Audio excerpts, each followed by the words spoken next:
आहोत आज एक अशा व्यक्ती आहेत त्यांना एक निसर्ग प्रेम आहे, त्याचबरोबर निसर्गावर प्रेम करणारे व्यक्ती आहेत. तर त्यांनी एक असं निसर्गातला एक चमत्कार शोधलाय की आपण कुठेही जावा, पळसाला पानं तीन ही म्हण पहिल्यापासून आहे आणि पळसाला पानं तीनच असतात कुठेही बघा. पण आपल्यासोबत गणपती पाटील आहेत म्हणजे गणपा थोडक्यात, तर त्यांनी पळसाला 3 पानाऐवजी पळसाला 5 पानं शोधलेली आहेत. तर ते आप्पा पानं तुम्ही दाखवली तर बरं होईल जरा. पळसाची 3 पानं आणि 5 पानं.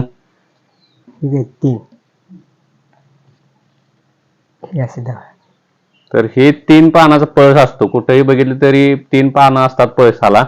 तर आप्पांनी शोधलेलं आहे की पळसाला बघा 5 पानं तुम्ही पाहू शकता. 1 2 3 4 आणि 5 हे 2 छोटे लहान आहेत आणि ही पण 1 2 3 4 5 ठीक आहे. तरी कशी शोधली आपण 5 पानं? कशी शोधले बघ.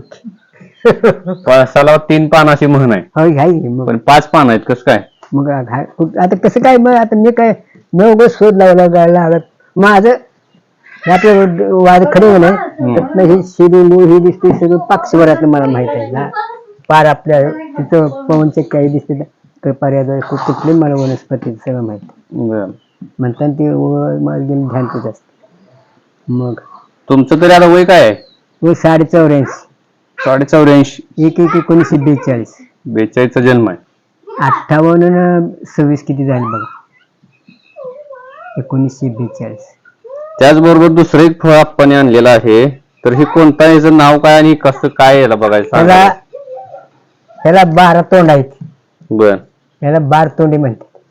12 तोंडी, याला 12 तोंडी म्हणजे इथल्या स्थानिक ग्रामीण भाषेत याला 12 तोंडी फळ म्हटलं जाते.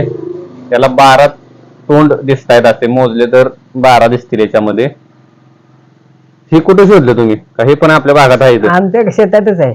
बर, आमच्या कपाड्यावाडा शेतात. तुमचं निसर्गावरच जे निरीक्षण आहे ते बारीक निरीक्षण आहे. होय. मग हे सगळ्यांसाठी आता कोणाला माहित असेल नसेल, कोण एवढं लक्ष पण देऊन वजन मोजलं जायचं. तर हे गुंज म्हणून एक वनस्पती आहे, त्याचे बिया आहेत लाल आणि काळ्या. बऱ्याचशा लोकांना माहित आहेत. ह्याचा एक वेल असतो आणि ह्या देखील आपल्याला सापडलेले आहेत.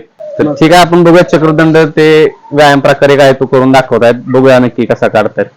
84 वयामध्ये देखील ते चक्रदंड हा एक व्यायाम प्रकार आहे जुना पारंपरिक. जे मल्ल आहे, जे व्यायाम करतात त्यांना हा प्रकार माहिती आहे.